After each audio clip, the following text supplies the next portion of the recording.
Magandang gabi po. Magandang gabi po sa inyong lahat. Friends, today is November 16, 2025. Time check po tayo, 10:38 in the evening. November 16 is araw po ng linggo ngayon. Tulad ng dati at nasabi ko na hindi natin pakikialaman ang ebanghelyo ng linggo. Subalit ang pag-aaralan natin ay maaari mga ebanghelyo mula Lunes hanggang Sabado. Kaya ngayon po ay araw ng linggo, ang gagawin po natin, advance po ulit tayo para hindi ko na talaga iisipin kung anong gagawin ko bukas at may nakapila din na mga dapat gawin bukas maliban dito. So, tuloy po tayo sa ating pag-aaral ng mga salita ng Diyos, Lectio Divina. So, bago po tayo magsimula tulad ng dati, at karaniwan nating ginagawa. Bago natin simulan ng lahat, inaanyayahan ko po kayo na tayo'y sabay-sabay na manalangin. Kung kayo po'y Katoliko, sabay-sabay po tayo sa ngalan ng Ama, ng Anak, ng Espiritu Santo. Amen. Come, Holy Spirit, fill the hearts of your faithful and enkindle in us the fire of your love. And send forth your Spirit, and they shall be created, and you shall renew the face of the earth. O God, who by the light of the Holy Spirit did instruct the hearts of your faithful, grant that by the same Holy Spirit we may be truly wise and ever rejoice in His consolation through Christ our Lord. Amen. Most Sacred Heart of Jesus, have mercy on us. Immaculate Heart of Mary, pray for us. All you heavenly powers, God's legions of angels, pray for us. In the name of the Father, the Son, the Holy Spirit. Amen. Tuloy na po tayo. Ano ang ebanghelyo para bukas, araw ng Lunes, November 17? Tama po, November 17. Share screen po ako para maipakita sa inyo ang ebanghelyo bukas na ating pag-uusapan o pag-aaralan at magiging tema ng aking pagbabahagi. Wait lang po, share screen po ako.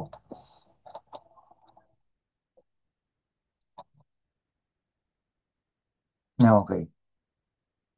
So, ito na po iyon. Sana'y nakikita nyo na. Ang ating ebanghelyo para bukas ay mula pa rin sa aklat ni San Lucas, ngunit nasa kabanata na 18, mga talata 35 hanggang 43. Ang pagpapahayag ng mabuting balita ng ating Panginoong Heso Kristo ayon kay San Lucas. Pinupuri, papuri sa iyo, Panginoong Heso Kristo. Nang malapit na si Jesus sa Jericho, may isang lalaking bulag na nakaupo sa tabi ng daan at namamalimos.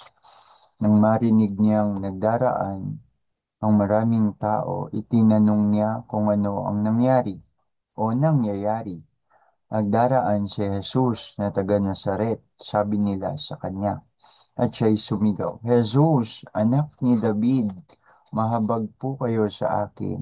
Sinaway siya ng mga taong nasa unahan, ngunit lalo pa niyang nilakasan ng pagsigaw, Anak ni David, mahabag po kayo sa akin. Tumigil si Jesus at ipinatawag ang bulag. Paglapit ng bulag ay tinanong siya ni Jesus, ano ang gusto mong gawin ko para sa iyo? Panginoon, gusto ko po sanang makakitang muli, sagot niya. At sinabi ni Jesus, makakita ka, makakita ka, pinagaling ka ng iyong pananampalataya. Noon din nakakita ang bulag at nagpuri sa Diyos na sumunod kay Jesus. Nang makita ito ng mga tao, silang lahat ay nagpuri sa Diyos. Ang mabuting balita ng ating kaligtasan. Pinupuri ka namin, Panginoong Yeso Kristo. So, yun po yung ating ebanghelyo para bukas. Ang bulag sa daan ng Jericho kung saan nalaman niyang nagdaraan si Jesus, ngunit bago niya nalaman niya o kanyang nalaman niya na maraming nagdaraan. Maraming taong nagdaraan. Kaya nagtanong siya, bakit parang may ganitong commotion, may ganitong kaguluhan. At sinabi sa kanya nung kanyang pinagtanungan, nagdaraan si Jesus na taga Nazaret. Okay? Kilala niya si Jesus. Kilala niya si Jesus. Kasi kung hindi niya kilala si Jesus, maaaring nakarinig na siya ng mga bali-balita at sabi-sabi kay Jesus, stop share nga po pala tayo. Kung hindi niya kilala si Jesus o wala siyang alam tungkol sa mga nagagawa ni Jesus, maaaring hindi siya humingi ng tulong. At dahil humingi siya ng tulong, maaari nakarating na sa kanya mga sabit-sabit balita tungkol sa mga nagagawa ni Jesus. At yun nga nangyari. Si Jesus, hindi siya binigo. Okay, hindi siya binigo sa kanyang paghingi ng tulong. Siya ay ginawa ng himala ni Jesus at sabi ni Jesus sa huli, wait lang po, ang sabi ni Jesus sa huli,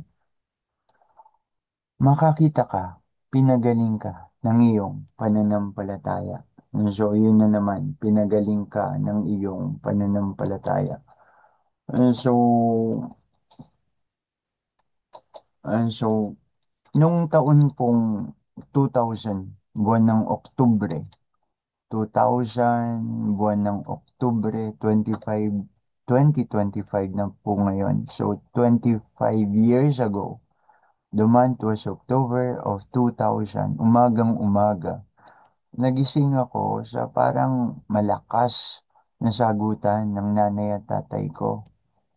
Pinagagalitan ng tatay ko ang nanay ko. Okay? Pinagagalitan ng tatay ko ang nanay ko. Okay? Tapos, wait lang po. Pinagagalitan ng tatay ko ang nanay ko sa pagsasabing, bilisan mo na. Ayan, pasigaw na tatay. Bilisan mo na. Maagang maaga yon. Bilisan mo na. Nahihirapan na nga akong huminga eh. Sabi ng tatay ko, nahihirapan na siyang huminga. Kung ano-ano pa, inaasikaso mo at inuuna mo. Nahihirapan na nga akong huminga eh. So, nagpapanik yung tatay ko. Nagpapanik yung tatay ko at nahihirapan siyang huminga. So, sa nararamdaman niya na hirap sa paghinga at gusto na niyang sumugod na sila sa ospital ng nanay ko. Okay? Napaka, napaka bihira na pumunta ang tatay ko sa ospital o magpatingin sa doktor dahil para sa kanya may mga sakit ay hindi na kailangan paubutin pa sa ospital o dalhin pa sa doktor. Hindi naman siya nagtitipid siya, no? Minsan nagtatago pa nga siya ng mga sakit niya na dinaramdam niya. Para rin hindi mataranta ang pamilya. Yun ang basa ko doon. So, nagtatago siya ng mga karaniwang sakit niya. Okay? Para hindi mataranta ang pamilya. At yun nga rin siguro, para makaiwas sa gastos, mahirap lang po kami. Mahirap lang po kami. Anim kami magkakapatid. Ang tatay ko ay tricycle driver. Ang nanay ko ay public school teacher. Mahirap lang kami, anim ang magkakapatid at ganun ang kinabubuhay. Kaya talagang todo pagsisikap, todo sakripisyo, racket dito, racket doon. Ang nanay ko, bukod sa nagtuturo sa paaralan, nagtututor din siya.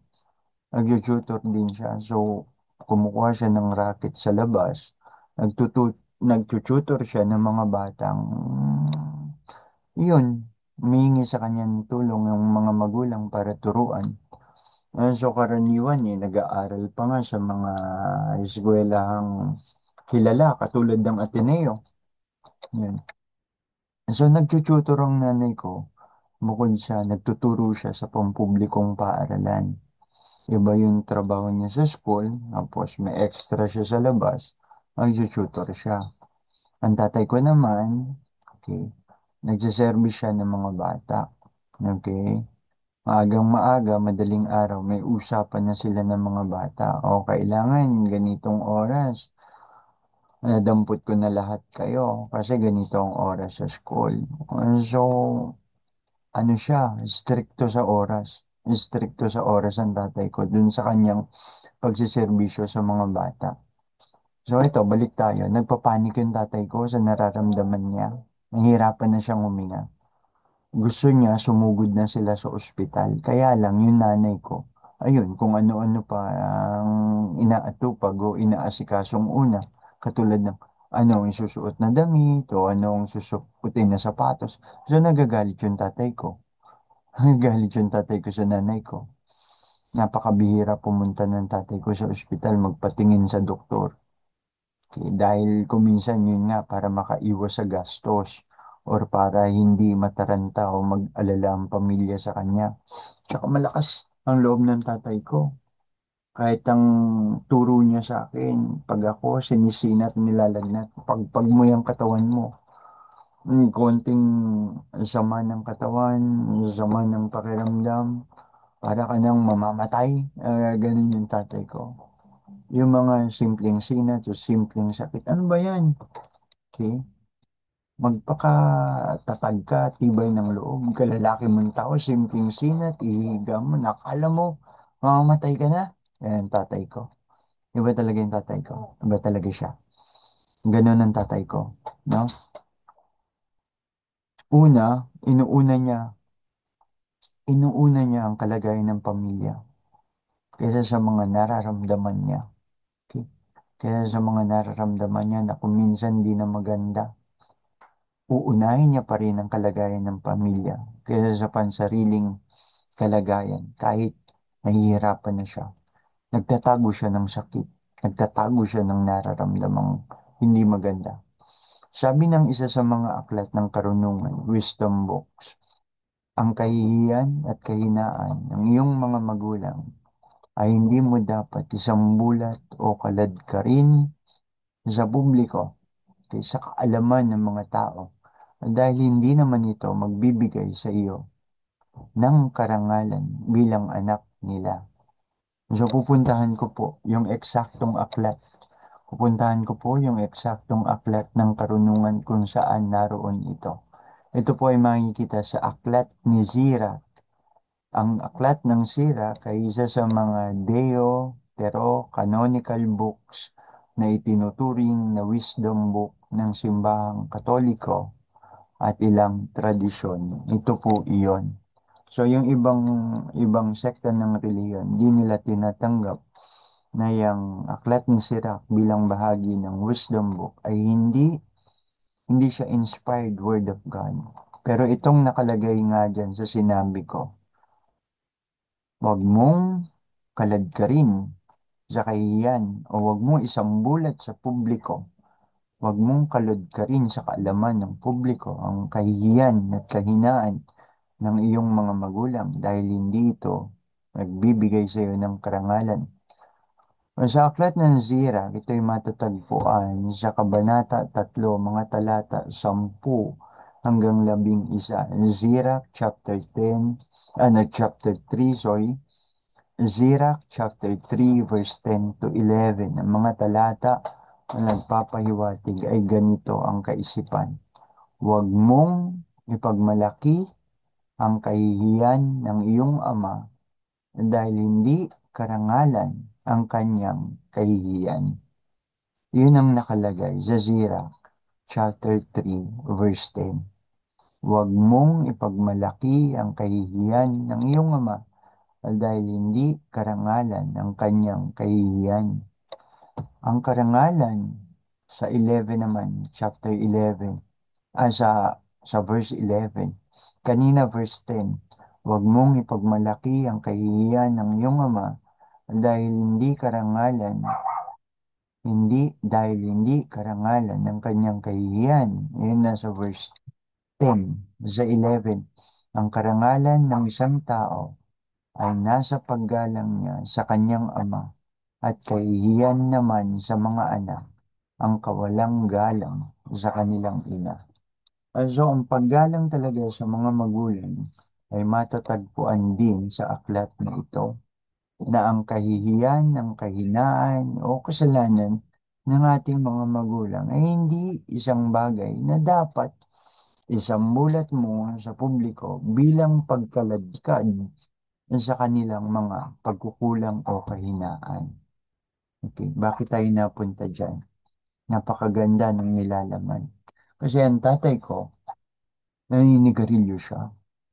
Kaya nung panahon na nag-aaway sila ng nanay ko, inaaway niya yung nanay ko umagang umaga, nahihirapan na raw siyang huminga. Sabi niya, nahihirapan na akong huminga. Kung ano-ano pa ang inuuna't inaatupag mo. Nagpapanik na siya. So sa ganong sitwasyon, seryoso talaga. Seryoso talaga. Dahil hindi siya nagpapadala. Bibihira na kumonsulta at magpunta sa doktor o magpa-ospital ang tatay ko. Pero nung panahon na yon, nung narinig ko siya, seryosong bagay. Seryosong bagay. Naninigarilyo po ang aking ama. At ang ikinamatay niya ay komplikasyon ng kanyang paninigarilyo. Komplikasyon ng kanyang paninigarilyo. Ay inigarilyo siya at ang kanyang ikinamatay ay komplikasyon ng kanyang paninigarilyo. Nag-collapse ang kanyang baga. So sa medical term, sa larangan ng medisina, tinatawag itong atelectasis. That is what it is in medical term. Tinatawag din na punctured lang. Ngayon, bago ko sinasabi, sabi mo, wag mong isa publiko o wag mong isang bulat sa mga tao ang kahinaan o kahihiyan ng iyong ama o mga magulang. So, hinihiya mo ba, Brother Aaron, ng iyong ama? Hindi po. Hindi po yun ang punto. Hindi para hiyain ang tatay ko o kalad ka rin siya na sa kahihiyan sa pagsasabi ng kanyang kahinaan o bisyo, kundi sa pagbabahagi kong ito magkaroon tayo ng isang pagkatuto. Okay? Nahuli niya akong, nahuli niya akong mismo ako naninigarilyo. Galit siya, galit na galit. Sabi niya, napakahangal mo naman. Nagpapakahangal ka ba? Okay? Nagpapakahangal ka ba? Nagpapakatanga ka? Nagpapakabobo ka ba? Marami sa akin ang maari mong damputin na mabuti. Paninigarilyo pa ang pinili mong damputin. Okay. Galit siya. Nahuli niya akong naninigarilyo. At ang sabi niya, nagpapakahangal ka ba? Nagpapakabobo? Nagpapakatanga? Marami sa akin ang maaaring damputing mabuti. Paninigarilyo pa ang pinili mo? Galit na galit siya. Galit na galit siya. Ang mga pagkukulang, ang mga kahinaan, ang mga pagkakamali ko sa buhay, huwag mo nang gawin pa. Huwag mo nang gawin pa. Ang aming mga kahinaan, ang aming mga pagkukulang, ang aming mga kasalanang nagawa, nakita nyo nang nagawa namin, huwag nyo nang gawin pa. Yan lang ang hinihiling ko sa inyo at pakiusap. Ganon siya magsalita. Sa Ebanghelyo, ang bulag ay humingi ng awa kay Jesus. Hindi niya isinigaw sa una, Jesus, buksan mo ang aking mga mata. Pagalingin mo ako sa aking pagkabulag. Kundi ang una niyang isinigaw, maawa ka po sa akin. Anak ni David, maawa ka po sa akin. Lord, have mercy. Alam niya ang kanyang kalagayan. Okay? Alam niya ang kanyang kalagayan, ang kanyang pagkabulag. At buo ang paniwala niya na matutugunan ni Jesus ang kanyang pangangailangan. Walang anumang pagdududa sa kanya sa magagawa ni Jesus para sa kanya. Kaya naman, kahit anong nasaway sa kanya na tumigil siya sa kanyang isinisigaw, ay nagpatuloy pa rin siya dahil wala nga siyang pagdududa kay Jesus. Minsan, mabilis tayong magpadala sa ano na lang. Ang sasabihin ng mga tao sa akin kung ito ang aking gagawin? Ano na lang ang sasabihin ng mga tao sa akin kung ito ang aking gagawin?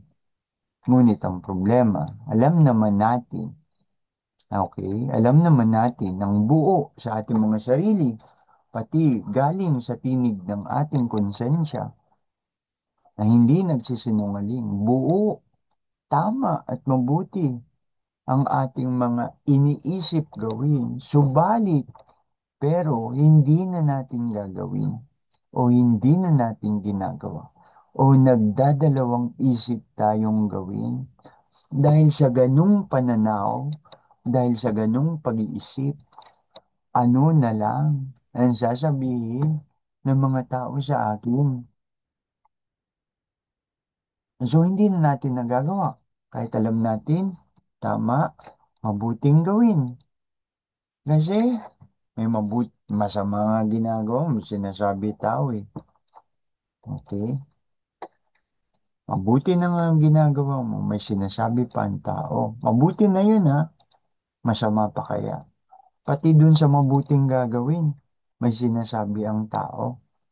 So dahil dito, ito ang pinagpapahalagahan mo. Anong sinisira nito sa atin? Yung inuuna mo na pakinggan at isipin kung ano na lang ang sasabihin ng mga tao sa iyo. Anong sinisira nito sa atin? Ang ating determinasyon na gawin kung ano talaga ang tama't mabuti. Okay?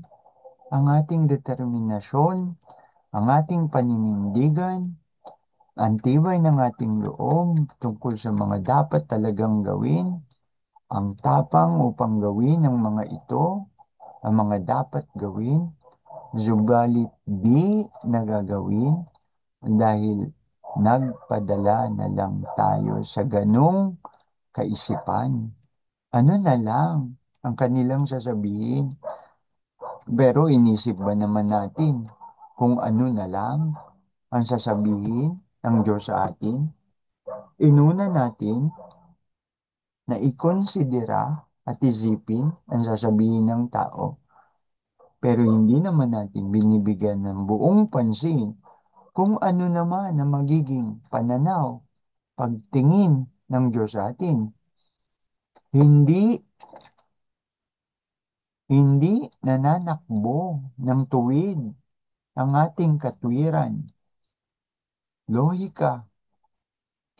Sino o ano ang dapat mong pagpahalagahang higit ang sasabihin ng tao o magiging pananaw ng Diyos sa iyo?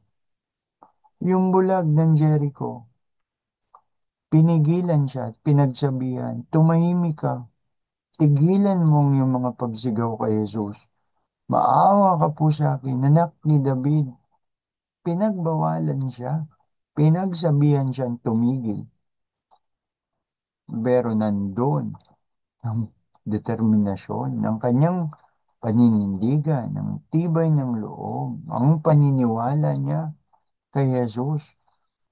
Pakialam ko ba sa inyo? Patigilin niyo ako ng patigilin. Basta ako, ito ang gusto ko, alam ko ang gusto ko, at alam kong tama ito. Pakialam ko ba sa inyo? Parang ganun. In other words, pati ang pananampalataya, binubuwag nito. Pati ang pananampalataya natin, sinisira nito. Kung pagpapahalagahan na lang natin talaga, at yun na lang ang iisipin natin, ano na lang ang iisipin ng tao sa akin? So alamin mo kung ano ang iyong talagang kagustuhan. Alam ng bulag kung anong kanyang gusto. Gusto niyang makakitang muli. Hindi lang yun. Bukod sa alam mo ang iyong kagustuhan, hindi lang alamin mo kung ano talaga ang iyong kagustuhan, hindi lang yun. Bukod sa alam mo ang iyong kagustuhan, dapat ang kagustuhan mo na ayon din ba ito sa kagustuhan o kalooban ng Diyos para sa iyo. Tugma yung isa't isa sa isa't isa. Maring gusto mo, pero hindi kaloob ng Diyos sa'yo. Hindi pa rin yun mangyayari. Gustuhin mo man, pero ang sagot ng Diyos ay hindi. Hindi pa rin yun mangyayari. Bakit? Maaari yung ginugusto mo, mali o masama, o makasisira kahit sa sarili mo. Hindi lang yun bukod sa talagang alamin mo ang gusto mo, bukod sa alam mo ang gusto mo, ang sunod na tanong, naaayon din ba ang aking kagustuhan sa kalooban o kagustuhan ng Diyos para sa akin? Tugma ang gusto mo sa kagustuhan ng Diyos. May mga banal. May mga banal. Sinupil ang sariling kagustuhan. Nagtakwil ng mga kasiyahang pansarili, mga kasiyahang hungkag, mababaw, only to please God. Sabi ng isang santo, o blessed pa lang siya, blessed for the love of God, para sa pag-ibig sa Diyos, I will offer my every suffering for the salvation of souls. This is my ultimate joy for the love of God. Ulitin natin, maganda eh. For the love of God, I will offer my every suffering for the salvation of souls. This is my ultimate joy for the love of God.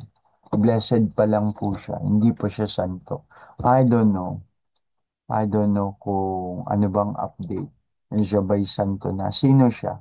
Si Francisco de Jesus Marto. Blessed Francisco de Jesus Marto. Sino siya? Siya at ang kanyang nakababatang kapatid na babae, si Jacinta Marto, kasama ang kanilang pinsan, si Lucia dos Santos, ang nakatanggap ng mga pagpapakita ng mahal na Birheng Maria noong taong 1917 sa Fatima. Yun ang sabi ni Blessed Francisco de Jesus Marto. For the love of God, willing siya na i-offer ang lahat ng suffering para sa kaligtasan ng mga kaluluwa. Napakabanal na pananaw. This is my ultimate joy for the love of God. For the love of you, Jesus, I will offer my every suffering for the salvations of souls. My ultimate joy is to please you. Yun, for the love of God. Siya yung lalaki, batang lalaki, tatlo sila. Si Jacinta Marto, yung kanyang nakababatang kapatid, at yung pinsan niya, si Lucia dos Santos, tatlo sila nakatanggap ng mga pagpapakita ni Birheng Maria noong 1917 sa Fatima.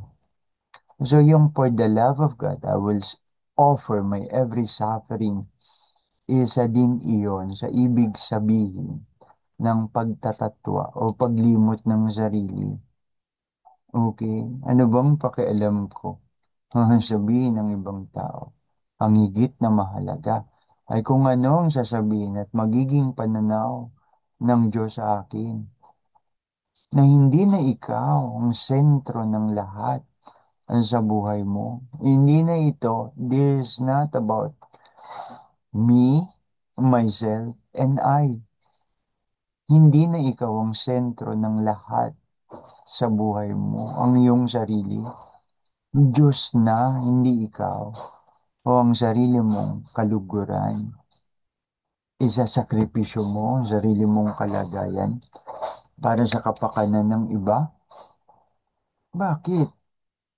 Isasakripisyo mo ang sarili mong kalagayan para sa kapakanan ng iba. Bakit? So, paano natin sasagutin ang katanungan na iyan? Paano natin sasagutin ang mga katanungan na iyan? Isasakripisyo mo ang sarili mong kalagayan para sa kapakanan ng iba? Bakit? Paano mo sasagutin? Paano natin sasagutin? Titignan natin muli ang krus. Titignan natin muli ang krus. Ano bang ginawa niya? Nagsakripisyo siya sa krus. Si Jesus. Tignan natin muli ang krus. Makakarating tayo sa mga eksaktong kasagutan sa tanong na yan. Isasakripisyo mo ang sarili mong kalagayan para sa kapakanan ng iba. Bakit? So si Jesus, sinakripisyo niya ang sarili niya. Bakit? Bakit? Pag-ibig na pag-aalay ng sarili. At ang tawag doon, kenosis. Kenosis it comes from the Greek word. The central concept in Christian theology, particularly in Christology, the study of Christ. That is the Greek word kenosis, which literally means the act of emptying. The act of emptying. The biblical foundation of kenosis, the concept is derived primarily from the Apostles Paul letter to the Philippians, often referred to as the Christ hymn. Ano nakalagay? Philippians chapter 2, verse 5 to 7. Have this mind among yourselves, which was in Christ Jesus, who though he was in the form of God, did not count equality with God a thing to be grasped, but emptied himself,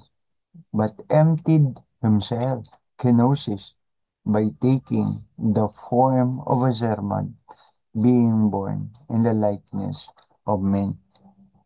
So you see, pag-ibig, pag-aalay ng sarili, pag-ibig, pag-aalay ng sarili, isasakripisyo mo ang sarili mong kalagayan para sa kapakanan ng iba. Bakit? Yun ang sagot, yung krus. Yun ang sagot, yung krus. Si Jesus, dahil sa pag-ibig, he emptied himself. Okay? Ngayon, kailan ka ba huling nagsakripisyo para sa kapakanan ng iba? May mga isinakripisyo ka ba para sa kapakanan ng iba? Hindi lang para sa kapakanan ng mga mahal mo sa buhay, ng iyong pamilya. Oo, nagsasakripisyo ka para sa kapakanan ng iyong pamilya.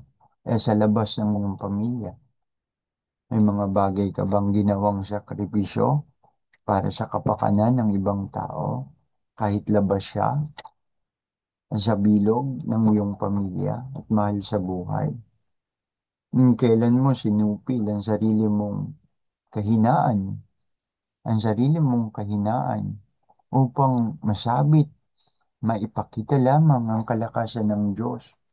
Sabi ni San Pablo, may mga kahinaan akong naipakikita't nasasabi ko, sapagkat sa mga kahinaang ito, mas lalong naipakikita, nagmamanifest ang kalakasan ng Diyos sa mga kahinaan kong ito. And sometimes, it's really, lahat naman tayo may weakness, lahat naman tayo may strength. With regards to strength, forget about it sometimes. Okay, forget about our strength. Forget about your strength. Rather, mind the strength of God within you and in you. God with us. Kuminsan, ang ating mga kalakasan, yun ang ating naipagmamalakit, na ipagmamayabang. Nagiging kasalanan ng kayabangan ng ating mga kalakasan. But really, Diyos ang nagpapalakas sa atin. Hindi ko sinasabing kalimutan mo ang iyong mga kasalanan, ang iyong mga kalakasan. Nagkakabulol-bulol, dahan-dahan, dahan-dahan, dahan-dahan. Kalimutan mo ang iyong mga kasalanan, kalakasan. Kalimutan mo ang iyong mga kalakasan. ang lalo mong pagtuunan ng pansin na yung kalakasan ng Diyos sa iyo at hindi sarili mong kalakasan. Hindi ang iyong talino. Okay? Kahit ang Diyos sa do not lean on your own understanding. Teach me to trust in you with all of my heart. To lean not on my own understanding. Kung minsan, kapag umuunlad ang karunungan ng isang tao, nagiging tukso sa kanya ang maipagmalaki niya, ang lakas ng kanyang kaisipan, ang kanyang katalinuhan. And sometimes it happens to me. Parang, parang isang kumpisal. And sometimes it happens to me. Hindi ko naman sinasabi, binigyan ka ng lakas ng Diyos, tapos sasabihin mo ngayon, kalimutan mo ang iyong lakas. Ay, ibig ko lang sabihin, ang pinupunto ko, pagpapakumbaba sa harap ng Diyos. May mga lakas ka, pero ang mga lakas mo, ang iyong mga strength, dapat hindi yan magdala sa iyo sa pagkakasala. Sa mga lakas na yan, dyan ka magtiwala. Okay? Kundi kalakasan ng Diyos na nasa iyo. Kalakasan ng Diyos na ibinibigay niya sa iyo. God with us. Masyado na pong humaba. Diyan na po natin uli tatapusin. So magandang gabi po. Sana nakapag-iwan ako muli ng isang bagay na mas lalo pang mapag-iisipan. Pwede niyo po yung i-expand. Pwede niyo pang i-explore pang mabuti. Magkaroon kayo ng sariling pagninilay at refleksyon sa mga nangyari. Maganda yon, maganda yon. Ang mga kahinaan, ang mga kasalanan ng iyong mga magulang, huwag mong isapubliko o isambulat at isiwalat sa mga tao. At dahil ang pagsasambulat sa mga ito ay hindi rin naman nagbibigay ng karangalan sa iyo bilang anak ng iyong mga magulang. Kung may dapat tayo isang bulat sa publiko, ang kalakasan ng ating mga magulang. Mga kalakasan kung saan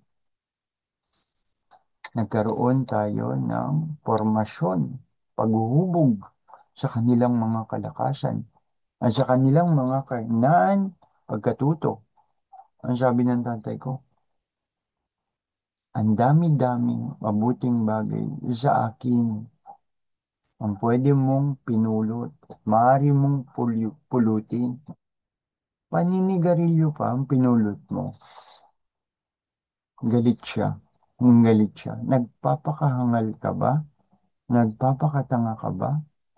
Paninigarilyo pa ang pinulot mo sa dinami-dami ng mabuting bagay na maaari mong pulutin sa akin.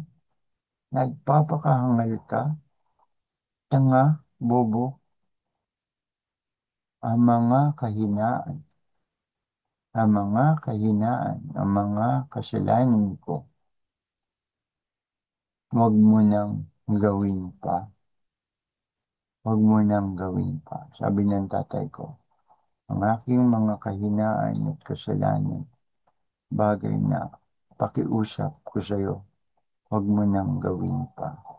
Maraming bagay sa akin ang mabuti. Isa man doon, pulutin mo. Huwag ang aking mga kahinaan at ang aking pagkukulang. Sinabi kong nanigarilyo ang aking ama, at yun din ang naging dahilan ng ikinamatay niya.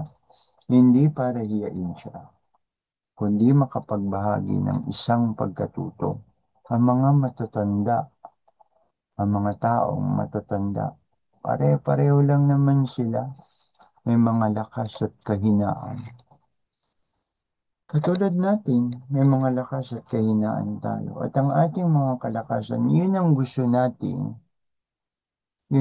nating maging bahagi ng mga sumusunod sa atin. Subalit ang ating mga kahinaan, makatwiran lang, napakanaisin natin na wagyo ng kanilang piliin, what, pamarisan sa mga gagawing mabuti. Katulad din ng tatay ko, dapat siyang naglingkod 25 years, naglingkod sa kapwa bilang barangay chairman. Walang pinipiling panahon. Nasaksihan ko yan. Alam ko mabuting tao. At nag-aaway man sila ng magulang ko, ng nanay ko. Nag-aaway man sila. Mahal na mahal niya nanay ko. Ang huli niya nasabi, Panginoong Diyos, patawarin mo po ako sa aking mga kasalanan. Mga anak, huwag niyong pababayaan ang inyong ina. Yun yung sinabi niya. Pagmahalan kayong magkakapatid, huwag niyong pababayaan ang inyong ina. Panginoon ko, patawarin mo po ako sa aking mga kasalanan. Talagutan na siya ng hininga. Salamat, tatay. Salamat po, tatay. Ipanalangin niyo rin po ang mga matatandang nakapagbigay sa inyo ng magandang halimbawa. Hindi ko makakalimutan ng aking ama. Mabuting ama. Mabuting tao. Mabuting ama. Mabuting tao. Mahal na mahal niya ang aking ina. Bilin sa aming magkakapatid. Huwag niyong pababayaan ang inyong ina. Pagmahalan kayong magkakapatid. Pagmahalan kayong magkakapatid. Huwag niyong pababayaan ang inyong ina. Patawarin mo po ako, Panginoon, sa aking mga kasalanan. At nalagutan na siya ng ina. Magandang, magandang gabi po sa inyong lahat hanggang sa muli sa pagpapatuloy ng mga pag-aaral natin sa Ebanghelyo. Manalangin po tayo sa ngalan ng Ama ng Anak ng Espiritu Santo. Amen. Panginoong Diyos, marami kaming kagustuhan. Gusto namin lumigaya, gusto namin maging maalwan ng buhay na hindi masyadong napakabigat. Panginoon, may mga kagustuhan kami, mga kagustuhang hindi napag-isipang mabuti. Sana ang mga bawat kagustuhan namin ay magtugma sa mga kagustuhan, sa mga kalooban mo para sa amin. Maging pinakamalaki naming kaligayahan ang makasunod sa iyong kalooban. Mangyari ang iyong kalooban. Luwalhati sa Ama, sa Anak, at sa Espiritu Santo, na parang sa unang-una, ngayon, magpakailanman, magpasawalang hanggan. Amen. Sa ngalan ng Ama, ng Anak, ng Espiritu Santo. Amen. Magandang gabi po sa inyong lahat at salamat. Tandaang mabuti, huwag, huwag kaladkarin sa kahihiyan ang inyong mga magulang, ang ating mga magulang. Huwag isambulat ang kanilang mga kahinaan, ang kanilang mga pagkukulang, ang kanilang mga kasalanan.